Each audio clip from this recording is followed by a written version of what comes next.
going to get to some operations stuff. We're going to talk a little bit of March Madness, but maturity, talk about that really quickly when you talk about like a maturity of a business. If most businesses fail within a year, did they ever get out of the crawling phase? If they're failing, probably not. If they're struggling, they have an opportunity to get out of their crawling phase through somebody teaching them, gaining additional education on what they need to do. So when you start out, it's like being a kid. You get money, right? And you're like, I'm going to go out and I'm going to have a job and I'm going to have all this stuff. Balling out of control, yes. Right. So then you get bills, right? You have the idea of money. Business is similar to it. They're working hard, they're hustling to get, they're gathering money, but do they understand their cost of doing business? So, for example, my son started a detailing business, and because he's in high school learning marketing, so he understood that element, right?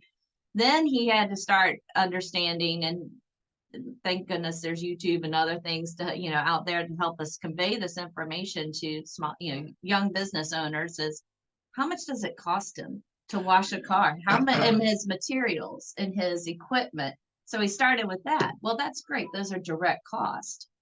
But what you don't think about is all the overhead costs that you're paying, you're also paying for. And are your margins big enough? So Mark Cuban was saying on his masterclass, you need to understand your sales, your margins, and your profits. And so sales, how much do I need to sell, right, to get to where I want to be? That's, you understand that with hustling.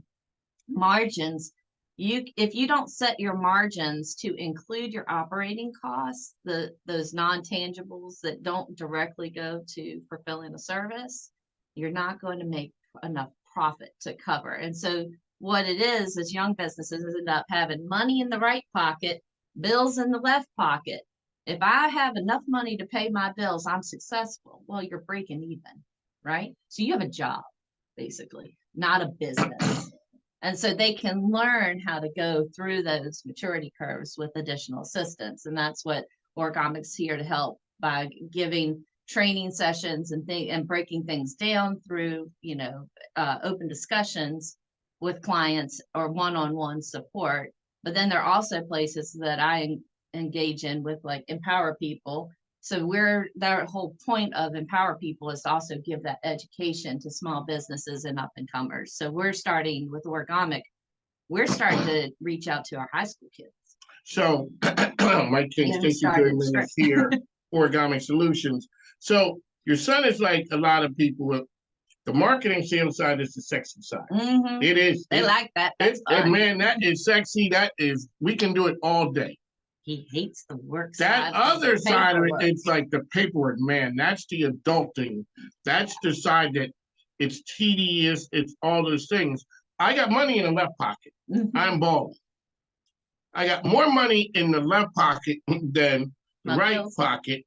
I'm good.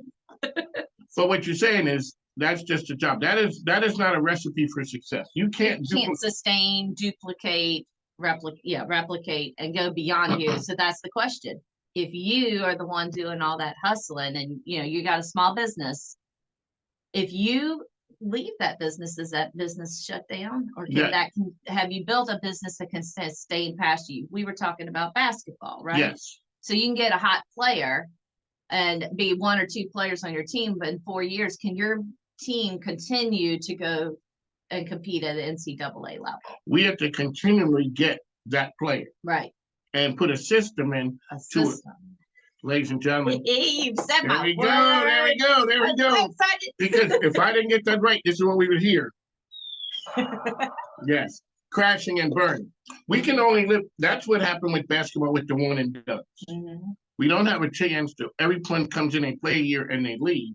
That's like the hot salesman who comes in, what they call the 90-day wonders. They're going to turn the world on its end.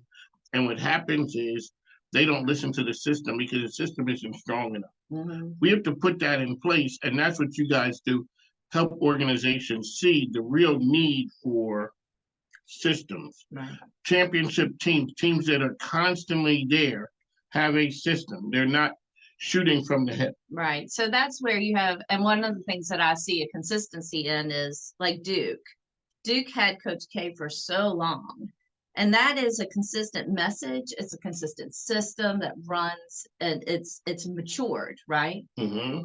And when Coach K left, he was able to transition that to one of his assistant coaches Who had been there, learned the system, knew it, and was able to continue. They're still, up in the high seats, right? The other teams that get in and out. So let's take my beloved VCU. So I'm a VCU alum. I dress for the session. Shout out to VCU. But they're going up for the quarterfinals in Team's still playing. Yeah. And that's great because my commercial's still running. There you go. Every time VCU continues to win, I continue to be on the air. So. And but they have had changes. You had Shaka, then you had Mike, you Rhodes, and now you have the new coaches.